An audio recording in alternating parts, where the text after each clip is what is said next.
states now moving out of long-term debt, but balancing dealing with that debt and the state employee pensions program has been a long-term problem here in Connecticut. Now, there's a potential plan. Here to talk about it and break it down, Comptroller Scanlon. Thank you so much for being here. Good morning. Good to be here.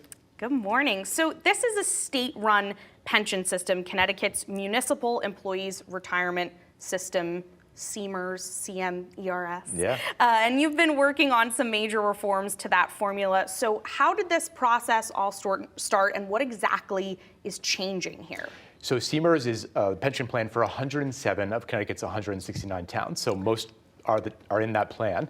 And when I took office in January of this year and went through Comptroller school and was briefed on all the different problems that were happening in the state, one of the things they mentioned to us is that for the last 5 years, the contribution rates for those cities and towns have gone up by 75%. And for small towns in Connecticut and even our bigger cities, that's just unsustainable. And so rather than just kind of do what some of my predecessors had done, and we tend to do in Connecticut politics often, is kind of kick that can, I said, let's get people together and let's see if we can solve that problem. And we put together a bipartisan group of Democrats and Republicans, labor unions, and municipal elected officials. And over the course of 6 weeks of negotiations within my office, we were able to reach a deal that, when all told together, will save almost $750 million for the taxpayers of those 107 towns and really have meaningful savings starting next year for these communities.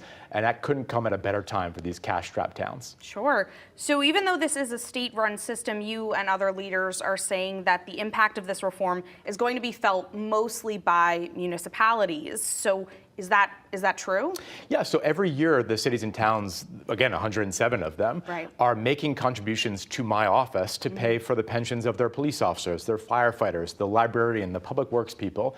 All of that has to come through our office. And so as the person who's in charge of that plan and the person who is responsible for it, I just couldn't accept that we were going to just let that continue to get worse and worse and worse, because I know firsthand what that means to a first selectman or a mayor, right? They have to cut services, they have to raise property taxes, and neither of those outcomes are good for the people of Connecticut. We have not reformed this system at all since 1947, when it started in a large way. And so for the first time in decades, we were able, again, on a bipartisan basis, to tackle a really big problem. There's a number of changes in there. Not everyone is happy with them, but at the end of the day, it's going to save the plan, it's going to save taxpayers money, and it's a reform that proves that we can tackle hard problems in Connecticut politics, and I'm proud to have worked on that. And those who are actually, seeing this reform, the union does support it, but for everyday people who have pensions, who are part of this system, what will they see change, if anything? Who are those everyday people most impacted? If you're that average municipal worker, you're that police officer, you're that firefighter, we're not changing your pension. We're not changing the amount of years that you have to work. We are changing one thing in particular, which is the COLA that you get every year. We're changing how that's calculated. We're not even taking the COLA away. We're just changing how it's calculated. And then we're trying to incentivize people to work longer. That's a big problem right now, Emma, is that people with that pension, they can retire early, and God bless them, they've earned that pension. But if they retire at the age of 50, they're going to live for 20, God willing, more years. And we want to make sure that if we can get them to work a little bit longer, we save the taxpayers a lot of money. So we incentivize them to do that in this plan. We give municipalities a seat at the table that they've never had before. And because we've had so much success as a working group, we're going to keep the group together and try to come up with a second CEMRS version that will allow towns to save even more money going forward and hopefully get more towns to actually join CEMRS. Like you said, you're not taking any of those benefits away. You're changing the COLA, that cost of living adjustment. So there was a floor for that, a minimum 2.5% increase per year. You say this was hard for towns to afford, but the cost of living is going up, not only in the state of Connecticut, but obviously nationwide. So why and how is this structure being changed? So this is a very wonky issue, but basically back in the 2000s, when this pension plan was doing really, really well, the governor at the time, Rowland, and the legislature decided to kind of give back some of that money to these people and gave them an overly generous COLA. And that was good at the time because the 2000s were really booming, but we can't afford that anymore. And so what you see people doing all across the country is if there are ways that we can save money but still save the pension plan and still save the benefits for those people. Look, my grandfather was a firefighter, my dad was a police officer, my brother is a police officer. I come from a family of first responders, and I know how important pensions are. I'm not trying to take that away from those people who earn them and deserve them.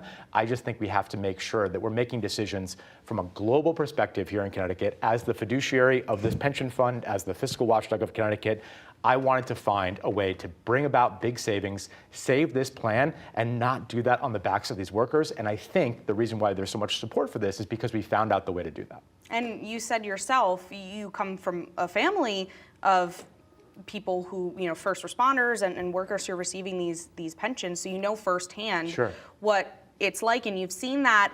I have to ask, was that at all a conversation with your family members? When you were looking into this, and not only have you seen it and seen them experience it, but did you ever say, hey, what would this look like for you? What would you want to see? Yeah, so my particular family members are not members of CEMRS, okay.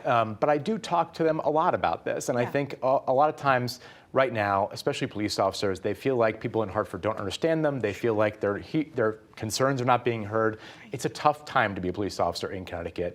We did not want to make this tougher. I don't think that we have. Is everyone happy with it? No. But we're preserving this pension for future generations of police officers. We're going to make sure this pension is there for the guys that are working right now, which is not a guarantee with a lot of things that are happening in the world, and do so by asking them to, yes, give a little bit back, but not anything to do with their overall benefits, and certainly not taking anything away from them.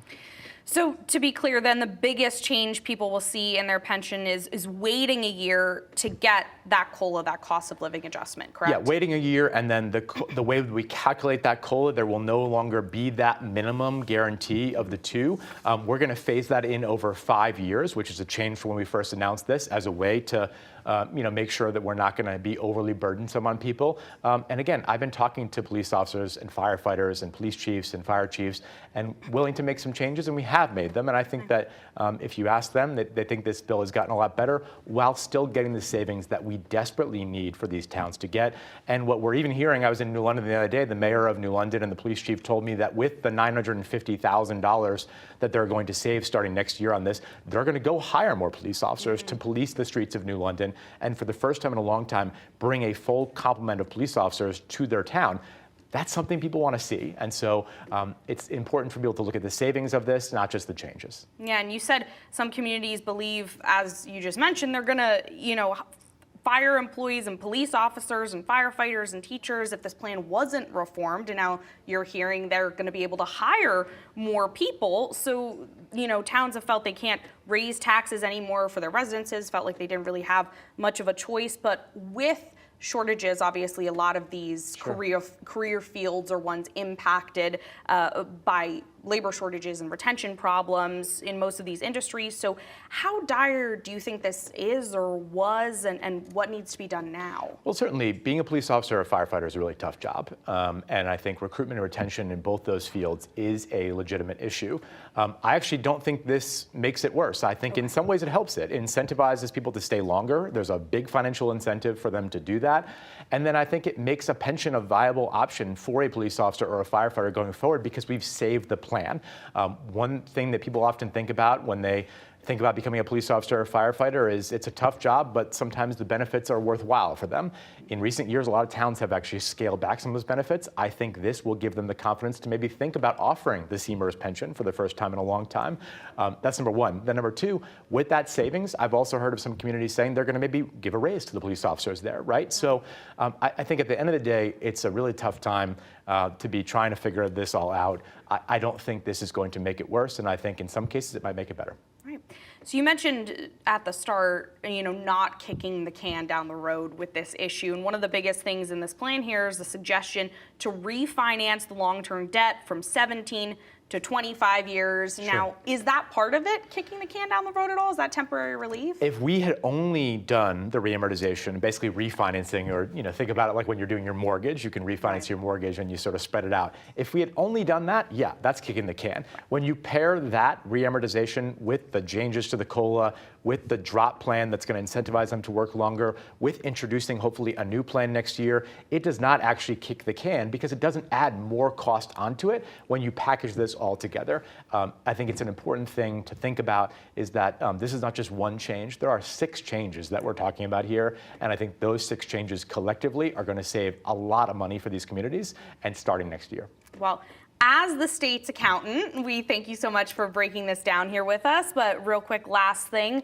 obviously the clock is ticking here on the legislative session, just a couple days left. So from your office and your perspective, what do you think still needs to be passed or prioritized this session? And is there anything you feel might not get to in time that you think should be then at the top of the list for next year? Well, last week on June 1st, my office every first of the month has to certify where we're at as a budget. And once again, I was able to say that we have over a $1.6 billion budget surplus.